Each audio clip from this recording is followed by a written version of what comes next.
So I was thinking, all right, I'm gonna avoid doing perspective and all that, but then if you want to find the cache out of a cube, you sort of need to use perspective.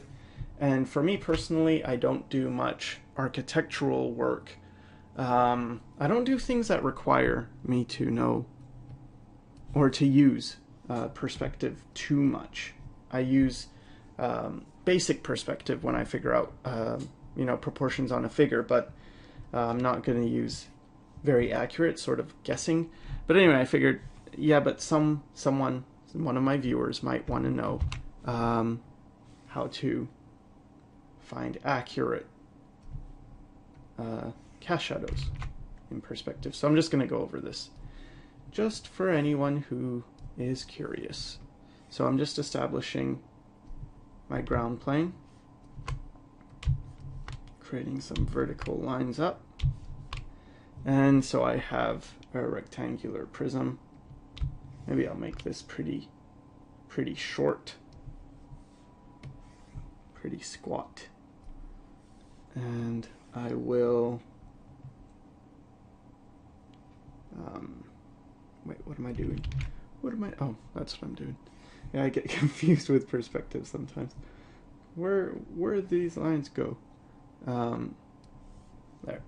So that's pretty hard to see, so I'm just going to outline that with red. So you can see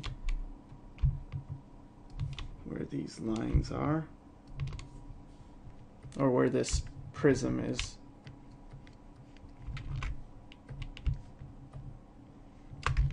Oops. And the way to get these straight lines, I think I've covered it a few times now in Photoshop, is you just make a point, hold shift, and then click at where you want it to land. And there we go. So there's our prism shape. Hope that's clear. Next thing you want to do is find the direction of the light, as always. So let's say the light's coming from this angle right here. Okay, so here's our light. Now what you want to do is, first of all, yeah, you get the angle like we've always done. But now, because perspective is involved, what you want to do is look at the horizon.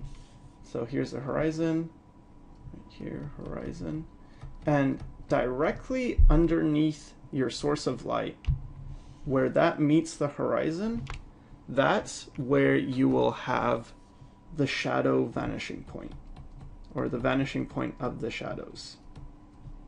So we have like a vanishing point here, maybe VP1, vanishing point here, VP2, but this is going to be our shadow vanishing point. Now you take the shadow vanishing point and you go to, see the corner?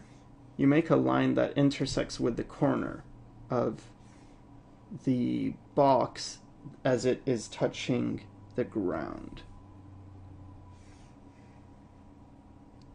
So now I have lines going through the corner, and I don't need to worry about the back corner because that's hidden, right?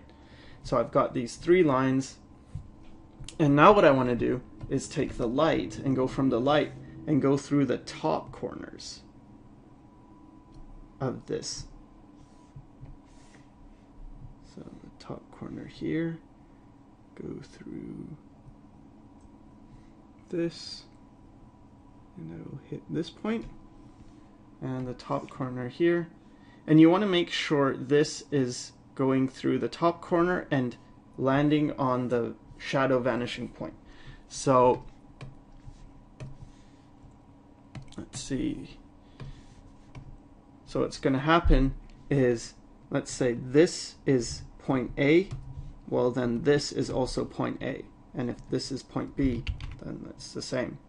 So if this is point C right here, see that corner, then this is going to be point C on the ground. This is, why did I go to C and I skipped B? This is B, then right here, this corner, then that's going to be B. And then you just connect those. So let's see, let's use purple. And you just connect like this point to that point, and that represents this line here, from here to here. And you connect this point to that point, and then this point to that point, and this point to that point. And let me just block it in, because now it's really confusing. So I'm just going to shade this in so it's a bit more clear. So the purple area is the cast shadow.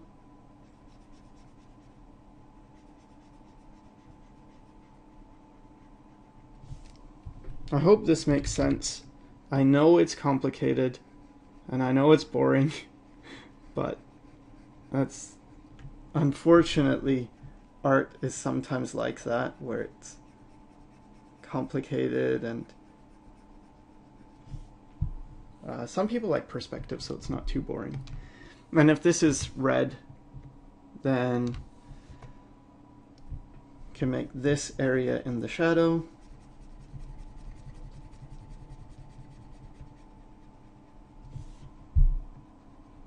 Because it's not getting hit by light.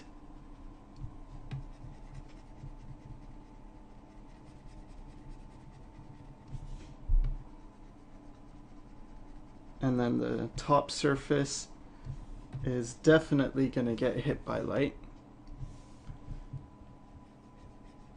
So all this is going to be lit up.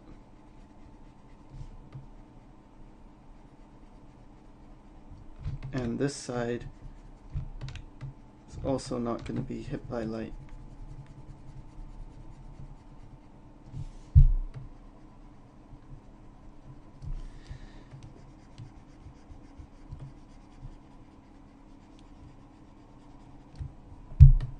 Alright, so the important thing to remember is just you find the light wherever your light is, and you create a point directly below that where it touches the horizon, and that will be your shadow vanishing point. And then you take that and you go through the bottom areas and and then connect all those points, and then magically, not magically, this happens. All right, let's move on to something that's a bit less technical.